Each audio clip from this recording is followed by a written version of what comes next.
Hello, welcome to part 4. We're going to still continue with New Freezeland. We're going to the Frosty Retreat, where we finally get to deal with the cave system in snow.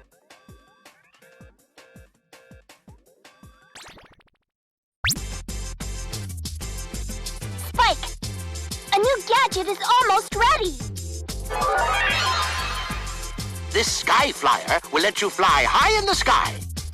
Try it out in the training facility before you beam out. Remember, if you fail to clear the training level, you won't be able to advance to the next level. Good luck!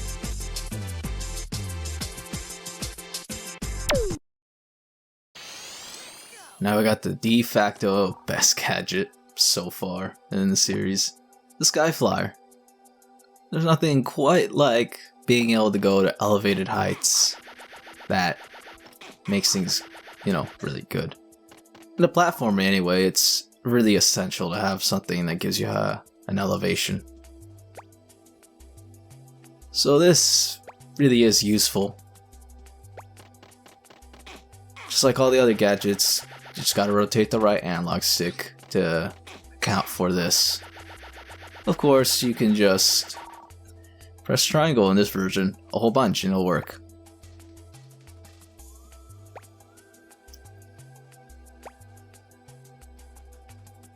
And of course I gotta point out that, yeah, you can just tap on the thing and it'll keep going longer. I think that was pretty much obvious.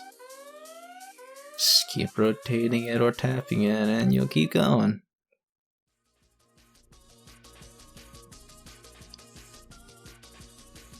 Right off the bat, we're already starting off at the ledge of something. We're off at the edge of a mountain. And these flying enemies don't die in one hit anymore. I guess it must be the frost giving them some extra shielding. They also got the snow flavored version of these. What are they called? Zukas. Yeah, there's enemies known as Natsuns, Onions, Zukas, Hotties, BBs, and Nutcases. I'm sure you can figure it out. Just for the clarification, Natsuns, I'm pretty sure we haven't seen them since maybe like in the first era, maybe? Yeah, I'm pretty sure. Whatever, we've been getting a lot of Zukas and Hotties. I don't even know why these things are called Hotties. Yeah, that doesn't even explain anything in the manual.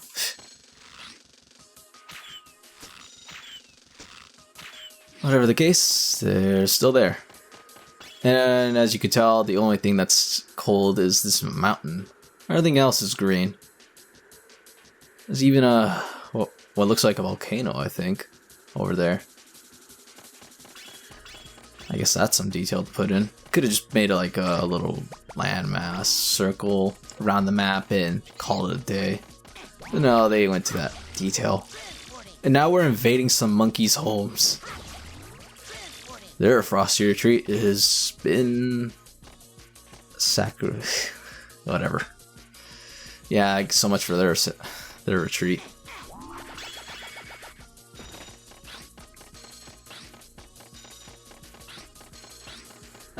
I guess that's what the Frosty Retreat means. I don't know what else it could mean. I guess technically where we're going next could be a Frosty Retreat, but I don't know, that fits the bill more, the little home thing. But then again, it appears so briefly that it doesn't really matter. I don't know what I was doing here, but I guess I was just playing with an enemy. You never do that if you're... Never get too confident.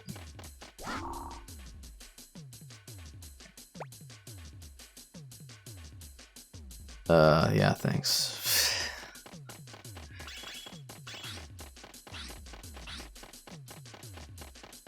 I ended up showing off this cool little trick you can do with the Sky Flyer. If you ever played Sonic the Hedgehog, specifically as Miles Tails per hour, you can in fact hurt your enemies with his tails. This is no different in this game. If you use the Sky Flyer right below an enemy, it will hurt them. I don't know how much damage it does in comparison to everything else, but it does damage. It hurts. That's all I know.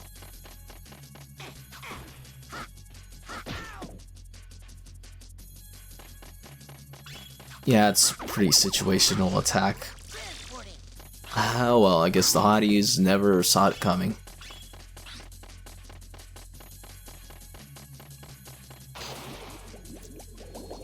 Speaking of which, we're finally able to go underwater in these ice levels, or snow levels, or whatever. Last time we tried to go in water, it was too frozen to even step on. But now apparently we're safe enough to actually, jump inside water and not freeze to death in there. Also, don't get spiked. This is something I joke that only Americans would get, because, well, spike here is spike. Unless you're from everywhere else, where he's known as Kaku, which apparently means hunter. If I'm getting all that right. Sorry, where I'm from, the territory, it's none of that. And again, in Europe, they did call them spike, but only for this game. I'm not sure about the PSP version. This is like the only version I've ever seen. I think I've seen some I've seen some cutscenes from the PSP version for Japanese, but they're just literally just grab the voice clips and everything from the original game and put it in this one. Here they actually went to the effort of redubbing everything with some way better actors. And speaking of dubs, I guess it's appropriate now to mention that in all other regions, there's a different voice cast for this game. I don't know why, but in English-speaking territories, they're surprisingly different. How should I go about this? Well, basically, every part of the world has their own Ape Escape dub, apparently. If you're in the Americas, you get this dub. If you're in Europe, you get your own little dub for whatever language you get, provided they actually decide to do your dub for your language. Which means that if then PAL by default has a different English cast. And man, they're very obviously British.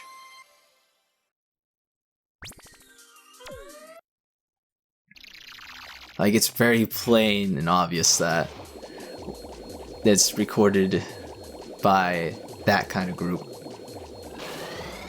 So yes, either you can go to America and you have these dubs, or you can get a PAL version and you'll just end up with British people. I never heard of the British dub of this game, so there's that.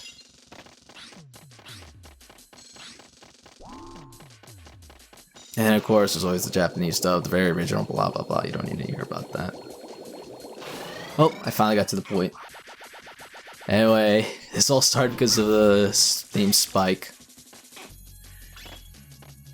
Yeah, and from what I recall, in the PAL version of the original PlayStation version, he's called Spike. They actually have localized names for the most part. Spike is like one of the consistent ones between America and Europe. Well, until the second game where they decided to dial back on that. Don't know why, but they went back to the original names. The Japanese ones, at least. So much so, in fact, that for Metal Gear Solid 3 for the Snake vs. Monkey mode, they actually had David Hayter record different lines to account for the different names in varying regions.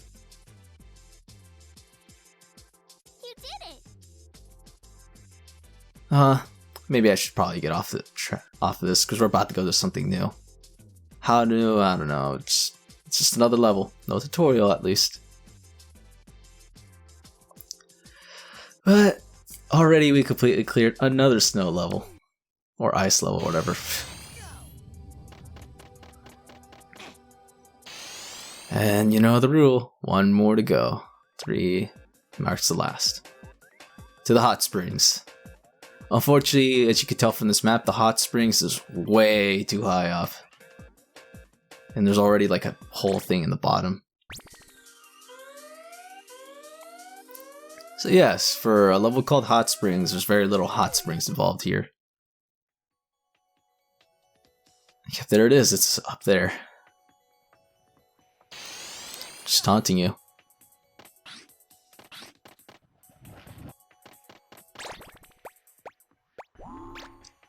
Although we're not going to deal with that today. Instead, we're going to go, instead of an anime trope, we're just doing a spy flick trope. Where we're going in an underground lair of some ice caves. Protected by polar bears of all things. Yep, gotta fight a bear. Yeah. I think this goes without saying, but you shouldn't mess with bears, ever. Much less polar bears. But I gotta do it for the necessity of progress.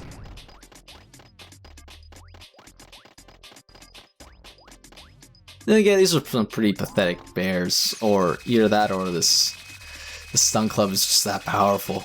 They can down a polar bear while he's pushing back. Then again, this is a combination with like an ice floor, so they're obviously sliding around.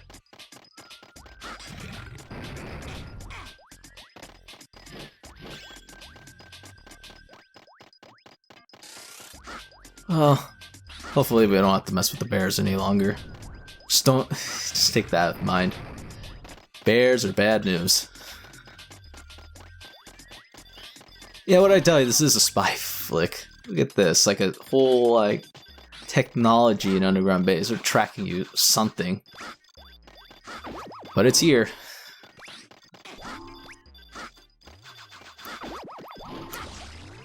Makes you wonder if the new Bond film's gonna have an underground lair, a snow mountain with polar bears defending the main base. That would be pretty interesting. Daniel Craig versus polar bear. And I thought, if that ever does happen, for whatever reason, which I doubt it will, it would probably beat out all the Roger Moore films with how ridiculous it can get. Like, how do you top fighting a polar bear besides going to space? In fact, I think it's more realistic to go to space than it is for some British spy to actually manage to, you know, successfully fight off a bear. I mean, sure, we could just have him shoot a polar bear, but is that enough? I wonder.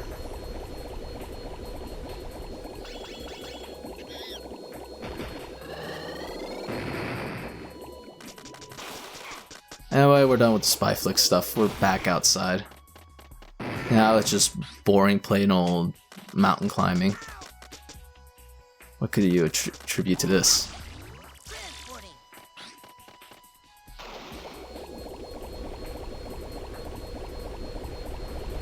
Once again, we can still swim in what must be freezing waters, but it's okay. It works now. Yes, these geysers hurt you. Had to show that off apparently, but yeah, they hurt. Would they be cold or would they be hot? I wonder. Oh, whatever. Once you're in the moment, you're just doing whatever. You say what you can.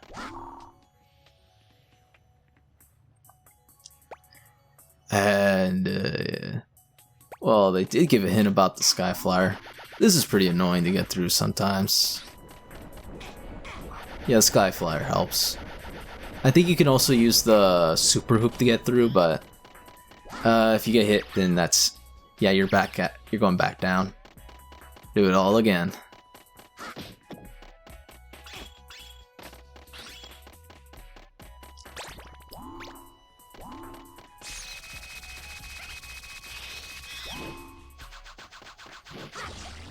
It's actually, that was nice to have such an easy catch.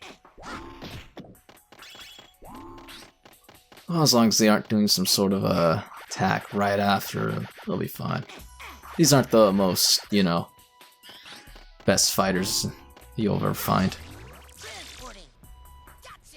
Well, that's all the initial monkeys. I'd say I did a good job. But not a good enough job, apparently, because there's still more to go.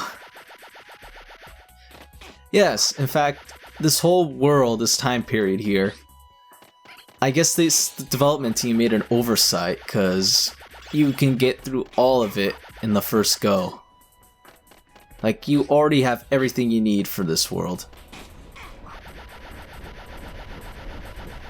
So, this is the one world where you'll never see me revisit ever again. So, be prepared to say goodbye to the snow, because we're not seeing it again for a long time in the series. And you know how long I take to get to a new place, get these things up. I wait to the hot springs. Oh, that's a nice change of scenery, I guess. Although we're disturbing some monkeys relaxing here, but I guess we can't have them build a hot springs this early.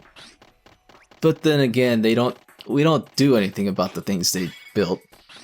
We just leave this alone, and then now we're dealing with the something, I don't know, we just left these things here for some reason. So that's one big glaring like oversight in this game's plot. So we stopped the monkeys, but as you can tell, they've already done their damage. They've already built the hot spring here. We don't do anything. And that's a little educational tip from the game.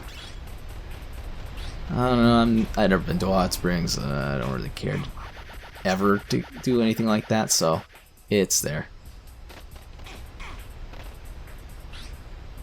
But yeah, I guess it's a little thing to laugh about, a little joke.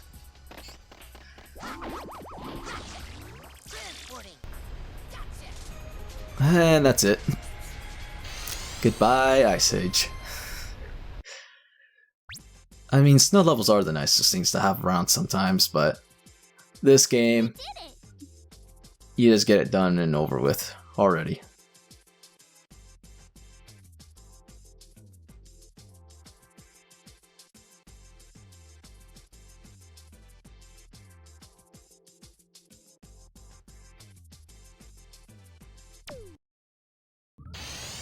And look at that, we locked another minigame, Spectre Boxing. Pretty nice minigame. Although I would say this version of Spectre Boxing is way better than the PlayStation version. Yeah, I've gotten to this point. It's tangent already. But back to Dimension X, where we face Jake again. Yeah, it wasn't enough that he raced us the first time. He's gotta race again.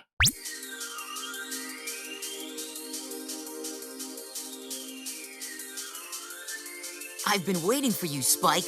You and I are gonna get down and dirty, so come and get some.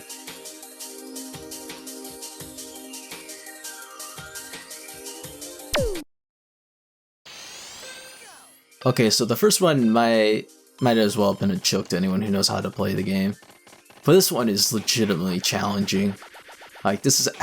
the difficulty actually ramps up for this one. This one requires you to be a little more precise with the Sky Flyer and, well, your movement in general.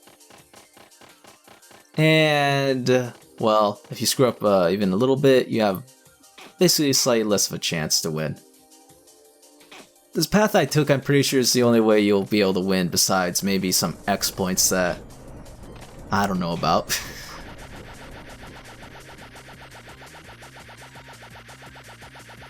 And maybe even then, maybe this isn't the most optimal path.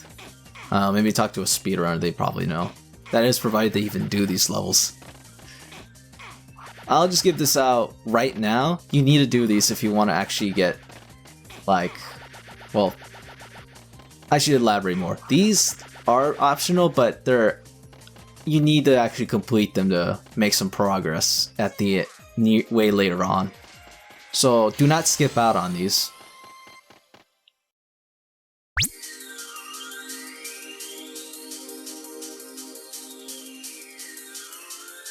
Pretty good, Spike. Now you ready for some real action?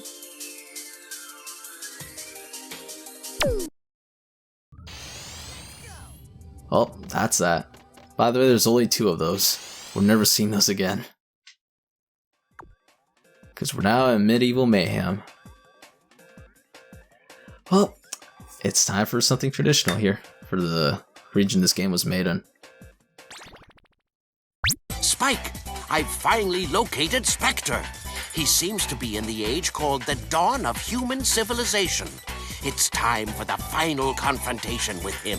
I want you to prevail in capturing Spectre and then return safely here to the present. I'll be waiting for you.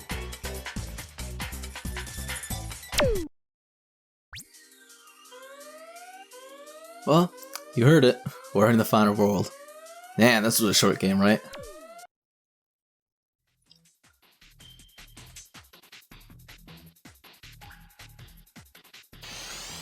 And already we're starting off this whole world with the most, well, maybe not the most annoying, but an enemy that's a little too good at dodging.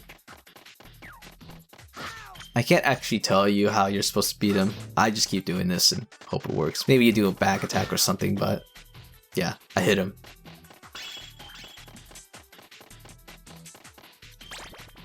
Oh, this looks nice. 3 of them at once. Can you sneak up on all of them?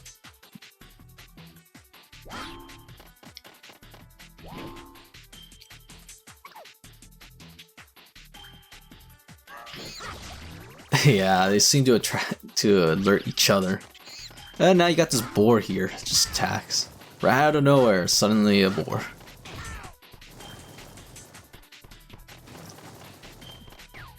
And it also clips through the wall.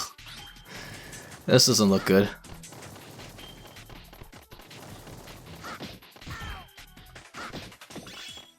Wow, look at that. Miraculous, huh?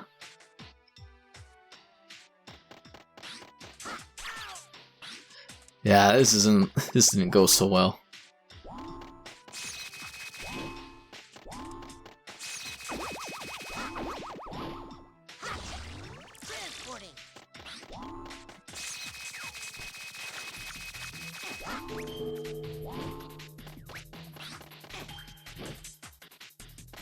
Yeah, I wonder how traditional this is.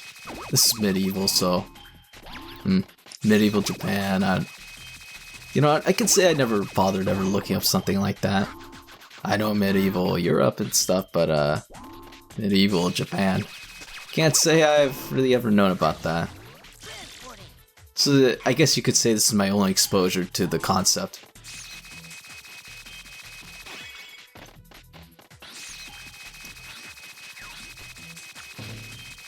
So far, what have we gone through? I mean, we went through Dinosaur Age, a Mysterious Age, the Oceania thing, and Ice Age. Now we're in medieval. Medieval wherever. That didn't well. And that's what happens if you use life. Legitimately this time. Well, it turns out there's a silver lining to all this. Only one monkey here now. Can I sneak up on him? Yes, I can.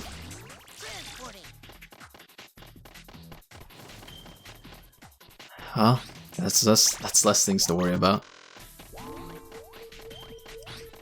And of course the monkey radar does not give off anything, so the whole room's clear. Later on in later sequels, they would improve the radar so that it can actually tell you if there's an enemy, you know, in another area. Like, beyond a loading point, it would actually tell you there's monkeys there. As opposed to just being like, oh, good to go, there's nothing here. Look at that. Green pants monkeys. Gotta know about them. At this point, I'm pretty sure we've already encountered all the monkey pants types, so I'm sure we know what they do at this point. I guess they've been shoving some of this stuff, like, down the road. Like, yeah, at this point, I think they're just like, they should have been just like been used for something else, or maybe they were unused originally and they had to put him somewhere. So they just backloaded them all over the place.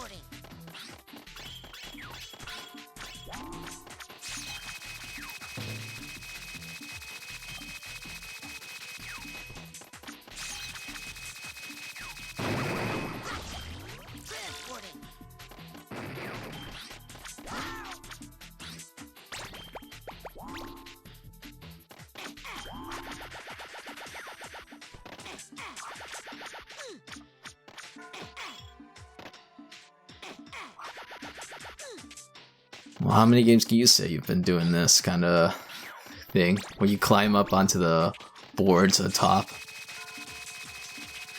And yeah, it's playing with fire there, using the super hoop here. If you fall off, I'm pretty sure you are guaranteed to take damage, as indicated here. And as karma, I've fallen and taken damage for hurting a light blue pants monkey. But apparently I missed out on this monkey, so I don't know. There's silver lining to everything.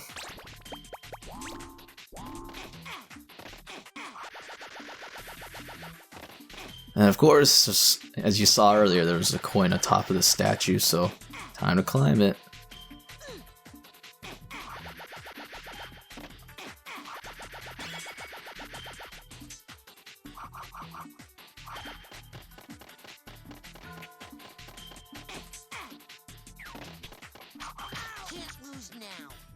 Congrats me. Dying twice already. Well, when the seams start showing, it already cracks right away.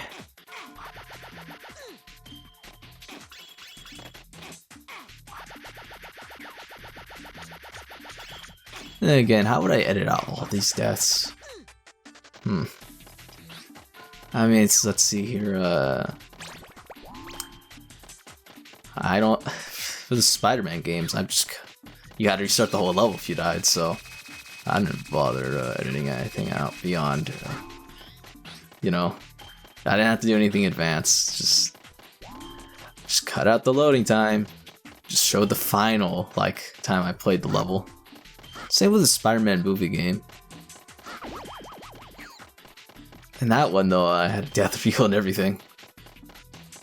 But that's just because that game turned out to be pretty interesting in its difficulty. I played that on the hardest, by the way. Do I recommend watching it, though? I don't know. Maybe if you really care about me that much, but I can't say I look back on that commentary pretty well already. I was sounding pretty depressed and all that. I mean, I was going through a rough time, like, during Spider-Man 2 and the movie game. As for the other games, it's like Cooper Thieves Raccoons, I guess I was also going through a rough time with that one too. With Ratchet and Clank, though, the excuse was I was just sounding pretty bored. I mean, I guess I'm still sounding somewhat bored here. I don't know, it's up... I haven't checked on the recordings. This has all been one big session so far. And I mean, I don't really want to go out of my way to listen to my own voice. But I do gotta listen to my voice sometimes to hope that maybe the effects I put on aren't a little too strong. How could I forget that one time when I accidentally forgot that I made my voice, like the track for my voice incredibly like filtered in one of the Ratchet and Clank parts.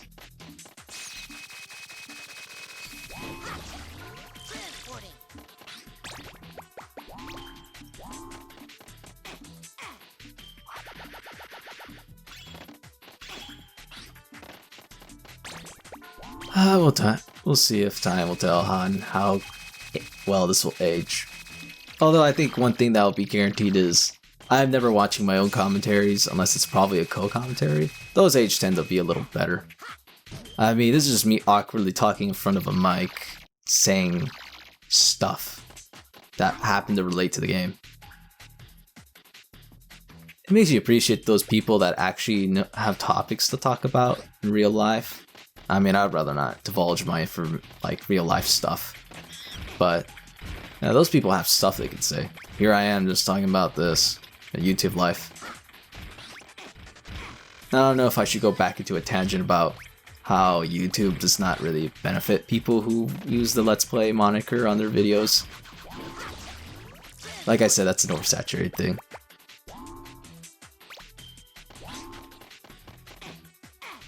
Although that does bring into one thing I really wonder if YouTube should... Yeah, one thing I would like YouTube to do is add like a multi-channel sort of thing. Like, maybe not multi-channel, but like multiple audio tracks for a video. Like, can you imagine a video of commentary and like being able to turn that off? Like, I wouldn't have to call these Let's Plays anymore.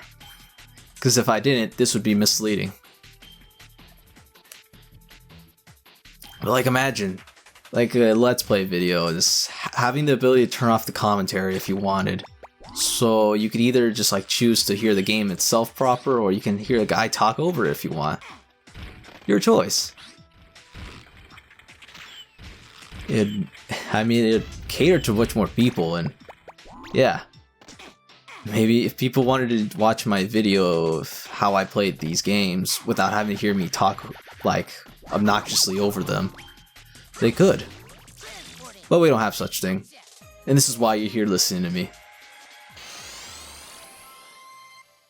But again, I guess if you're this far listening to what I'm saying now, yeah, thank you, I guess.